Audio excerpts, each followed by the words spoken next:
So let's jump into our primer for each end of year data collection, and I will begin with end of year one. Here I will discuss changes and helpful reminders as you prepare for the end of year one data submission. So again, the end of year submissions have been consolidated into two submissions with different timelines. The new end of year one submission will include data collected in the former end of year 2, 3, and 4, and will not include one-year graduates and completers, which was part of the former end of year 3 submission, and will include attendance recovery via the STAS file, along with the expended learning programs via a new LEAP file. You can find detailed information on changes in Flash 312. So as you can see on this slide, I have broken up the slides with the data that is collected for end of year one, since this collection is a big collection. End of year one data informs several California school dashboard indicators as well as other state level accountability mechanism.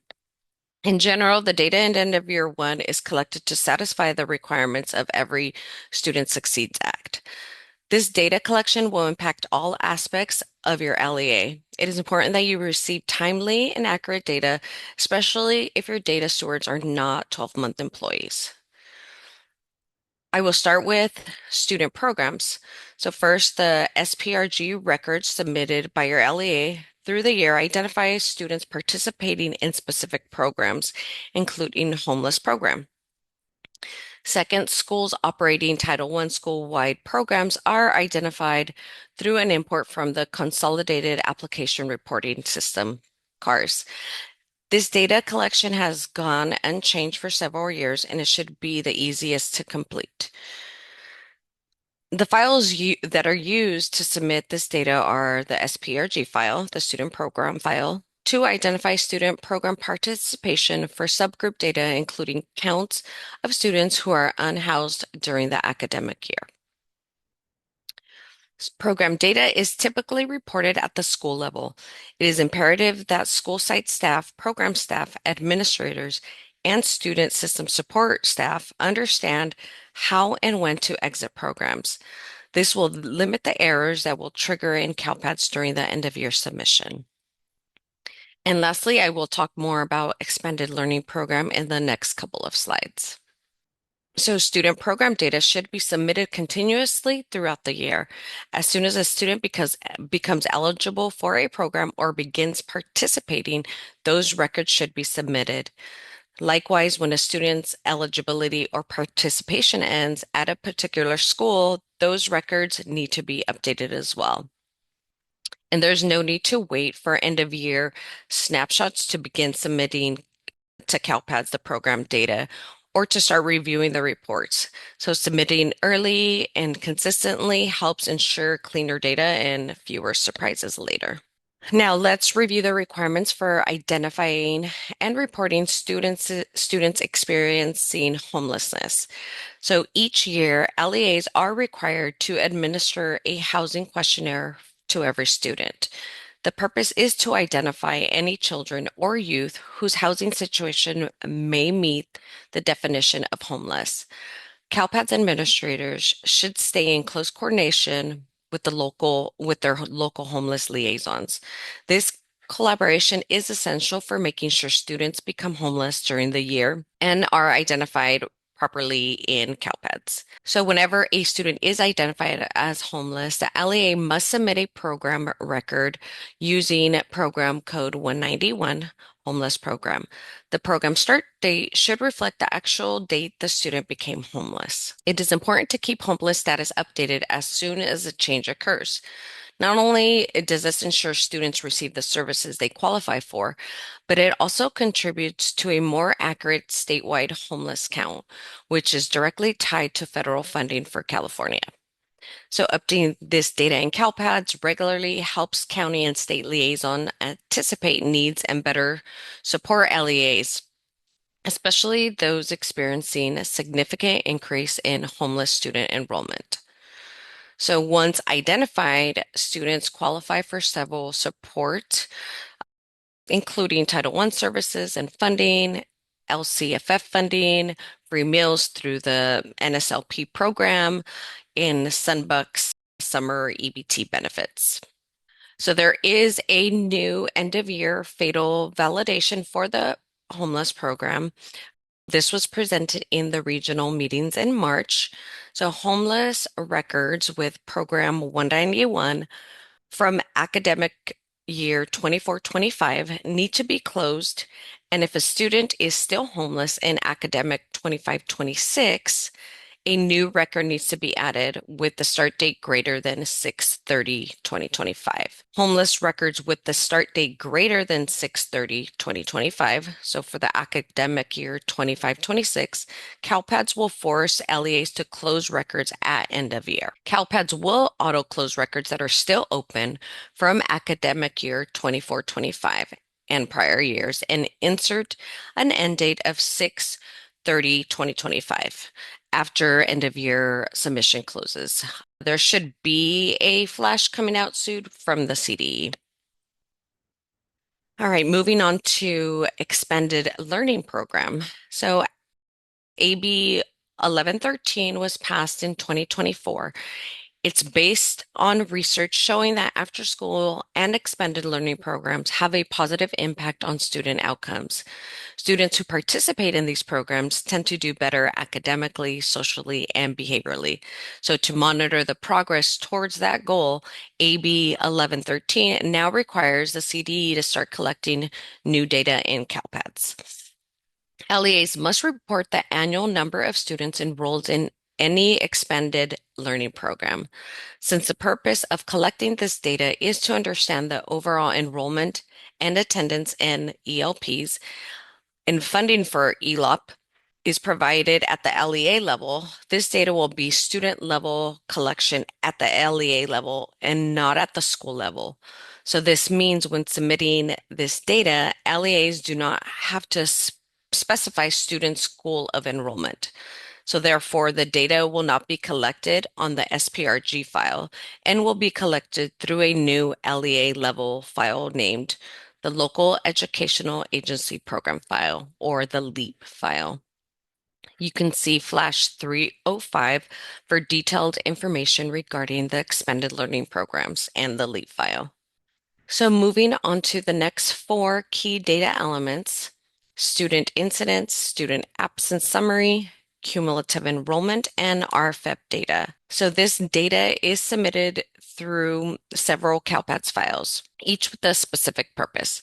So student incidents file, student incident results file, and student offense file. So these files capture suspension, expulsions, and offenses used to identify persistently dangerous schools. They also include discipline information required for students with disabilities under IDEA, as well as behavior incidents such as restraint or seclusion. The student absence summary, the STAS file, this file supports both state and federal accountability requirements. It feeds a chronic absenteeism indicator on the dashboard required by ESSA and LCFF statute. The new attendance recovery will be covered in the next couple of slides. And RFEP data, this comes from the CELA file. This identifies English learners who are reclassified during the academic year. Cumulative enrollment, SENR, and RFEP, again, the CELA file, EL students reclassified during the academic year. This file provides the count used as a denominator when calculating suspension, expulsions, and absentee rates. So these collections affect many areas across your LEA, so receiving timely and accurate data is critical, especially if your data stewards are not 12-month employees. So planning ahead and keeping data updated throughout the year can help avoid last-minute issues during certification. So throughout the year, student enrollment data you submit is used to calculate cumulative enrollment. It is a count of all students with an open enrollment at any time during the academic year, including prior year enrollment, overlapping 7/1 of the reporting year. However, in order to certify end of year 2, We must also complete student exit information. This means every student needs an SCNR record to formally close out their academic year. Enrollment once the testing window has ended. And for RFEP students, anyone reclassified during the school year will be reported as usual. For students who become RFEP over the summer, for RFEP students, anyone reclassified during the school year will be reported as usual. For students who become RFEP over the summer, their RFEP status date must fall within an active period of enrollment. All right, let's talk about incidents. Incidents can occur at any time during the year, right? So to be proactive, you are able to submit those incident records continuously. All three incident-related files use replacement processing, which means there are two ways you can update your data. The first option is to submit files that include all incidents for the year each time you upload, allowing the system to refresh everything based on operational keys. Okay, so the second option is to submit only the new incidents, those with incident IDs that have not been previously reported. The approach you choose will depend on your SIS capabilities and your team comforts level. So no matter which method you use, submitting the three file types early throughout the year is extremely helpful. So early submission gives you time to identify the errors or inconsistencies in reporting, as long as you understand how all three files relate to one another and why each one is required. So LEA should review 24-25 summative LPAC and alternate LPAC scores to identify students eligible for reclassification. So after May 31st, 2026, these scores can no longer be used for reclassification in 25-26. So students who meet the criteria must be reclassified and updated to RFEP in CALPADS by May 15th, 2026, so that the correct status appears in TOMS by May 31st, 2026. Any students who remain classified as EL after May 15th must be assessed with the summative LPAC or summative alternative LPAC by May 31st, 2026 to meet the annual testing requirements. And finally, LEA should routinely monitor SCNR 0657E1 and use the data discrepancy process to identify students with a TBD status who have not been tested within 30 days. And you can see an updated CalPADS Flash number 322 with additional information regarding reclassifying English learners. So LTELs are generally defined as English learner students who have not achieved English language proficiency within a specified number of years and has not yet been reclassified to fluent English proficient to RFIT. But the California Department of Education uses two distinct definitions of LTEL students. The two definition encompasses different grade levels, different start dates, and proficiency criteria. Because the LTEL definition from the dashboard differs from the one used in DataQuest and CASP and LPAC assessments, the LTEL counts will also not align between the dashboard, DataQuest, CASP, and LPAC. LEA should only rely on the DataQuest LTEL data as a proxy for the LTELs that will be used in the dashboard. ODS Report 8.1 Student Profile List would be the best report to run to identify potential LTELs until the end of year submission begins processing. So running 8.1 will, with a current as of date, can allow you to filter for ELs. So new for this submission is attendance recovery program. So attendance recovery is optional and it applies to students in grades TK through 12.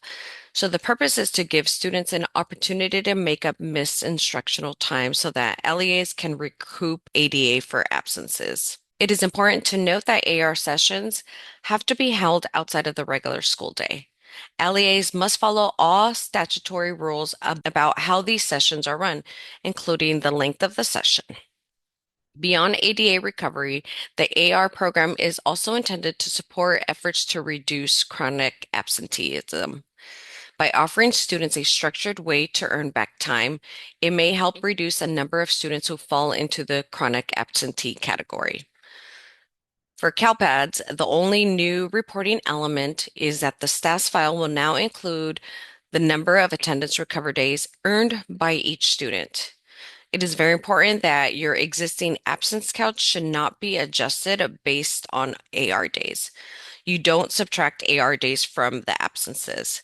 Instead, AR days are reported in their own field, and CalPADS will use that information to calculate an alternative chronic absenteeism rate. You can find additional information on Flash 305 on attendance recovery. So LEAs are required to submit incident data for students placed in NPS schools. LEAs must work closely with each NPS to collect and report all incidents that occurred during the time the student attended the NPS school within the school year. So both LEAs and NPS schools must have clear policies and procedures for identifying, documenting, and reporting incidents involving restraint and seclusion for students with disabilities. Because the LEA is ultimately responsible for submitting this data to CalPADS, they must take the lead in coordinating with NPS staff, gathering all required information and verifying that the data is complete before submission. So early coordination with your SEDS data coordinator is strongly recommended.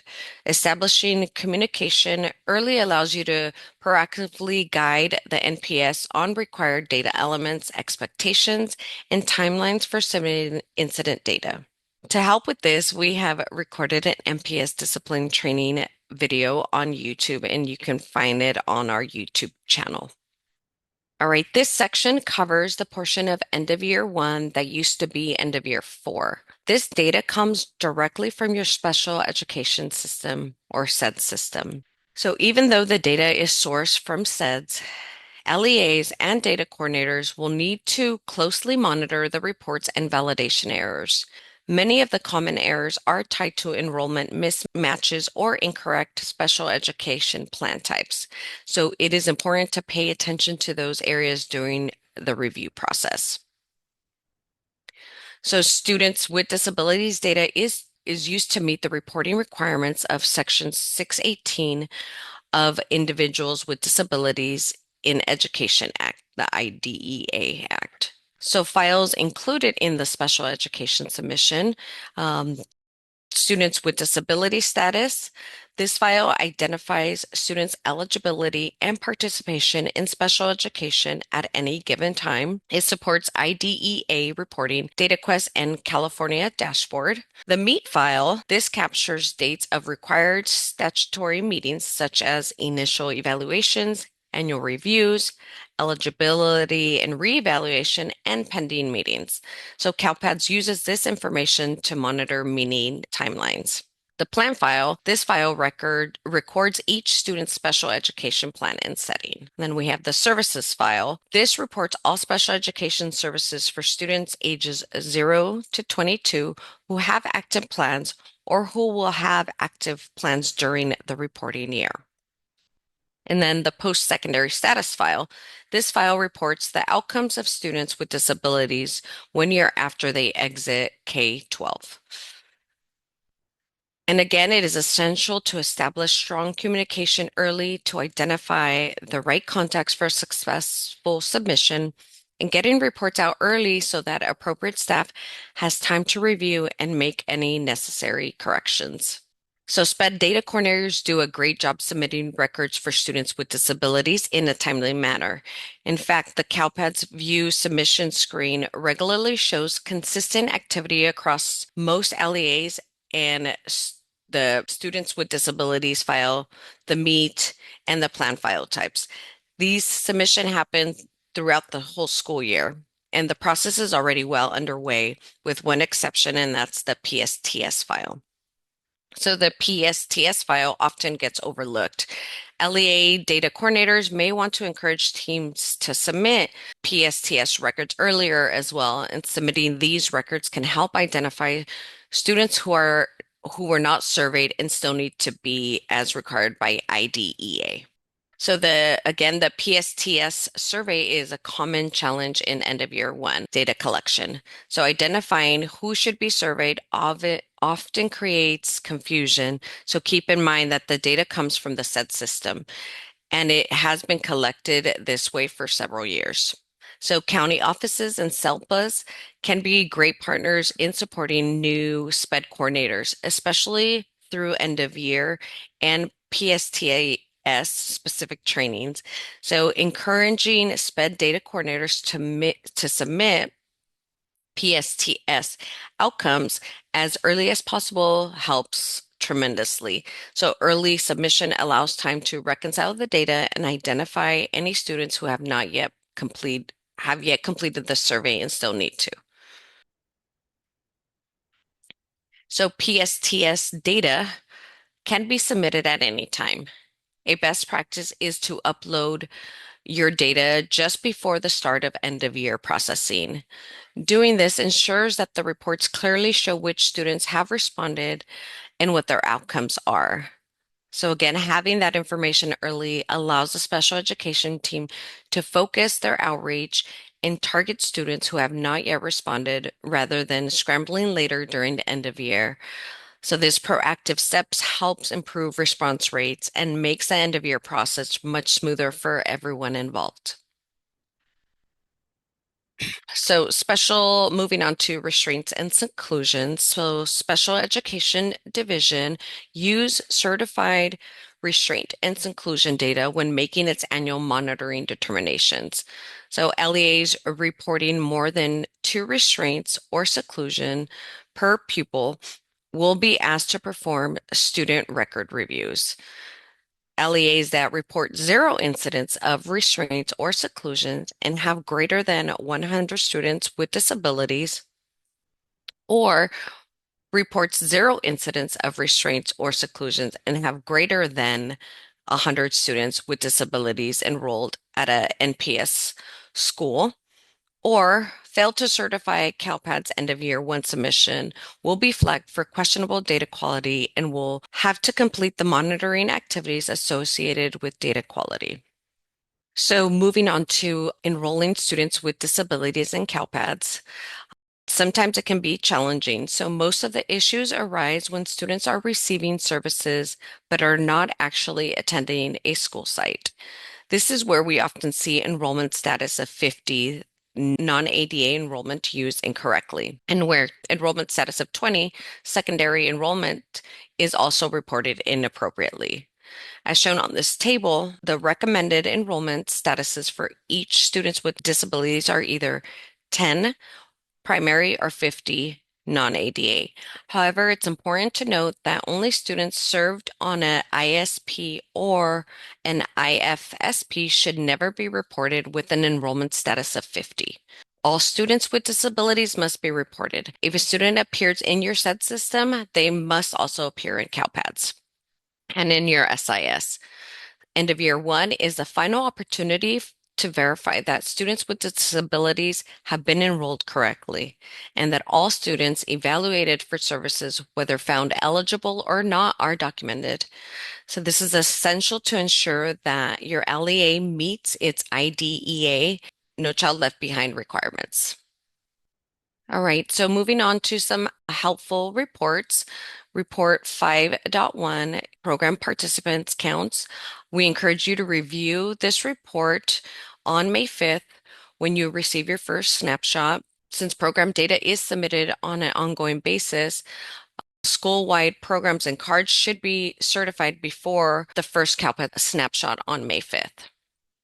So one way to set yourself up for success is to complete your CARS certification for program data as early as possible. This is an important step in figuring out who in your LEA oversees CARS certification and connecting with them early.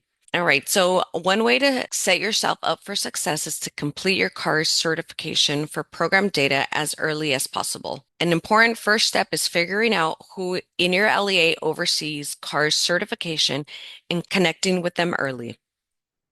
In most LEAs, the responsibility sits in the business office. It may be handled by the chief business official or by a dedicated CAR specialist. CAR certification and student program reporting are shared responsibilities, and success depends on collaboration across the departments.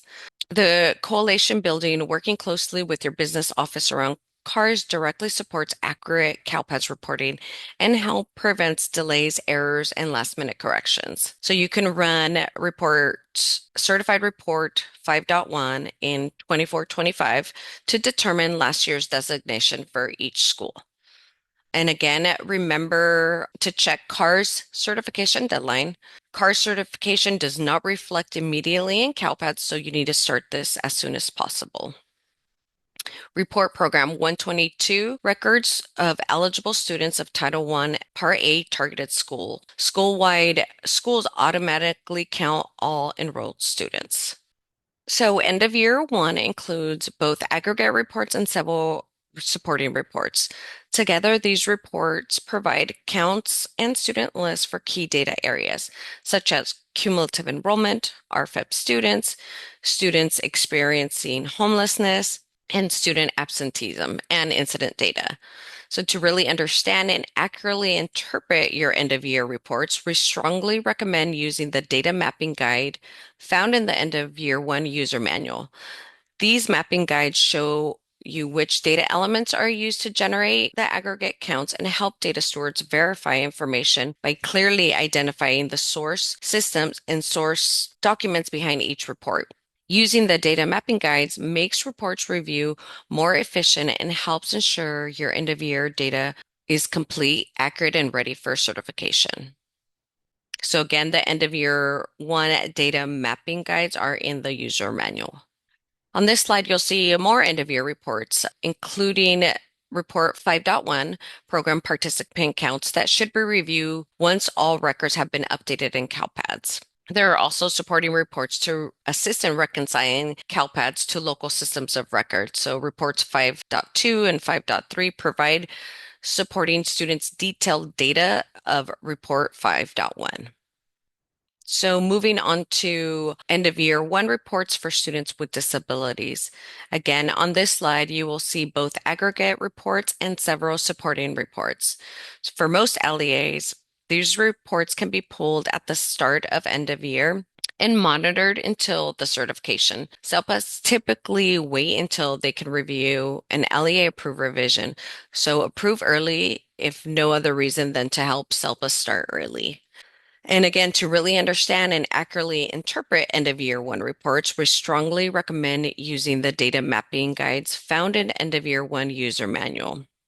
These mapping guides show you which data elements are used to generate the aggregate counts and help data stewards verify information by clearly identifying the source system and the source documents behind each report. And lastly, we have the new end of year reports for expended learning. And here shown on this slide is report 19.1 and 19.2. On this slide, you'll find the suggested milestones for end of year one. So starting at May 5th, snapshot reports will begin. So be proactive, start early, communicate with the appropriate staff.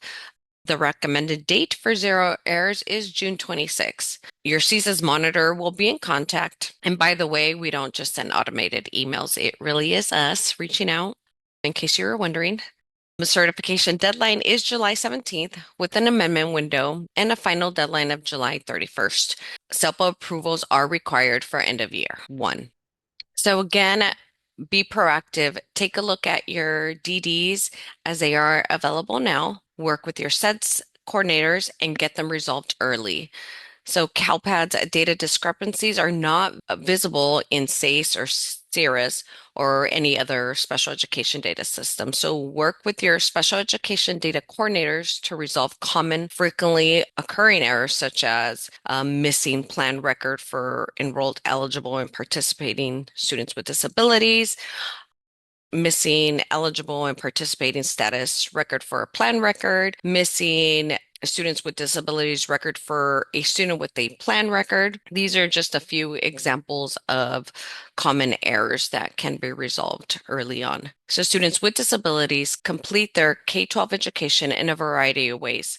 Some earn a standard high school diploma, some receive a certificate of completion, and others complete high school through alternative pathways.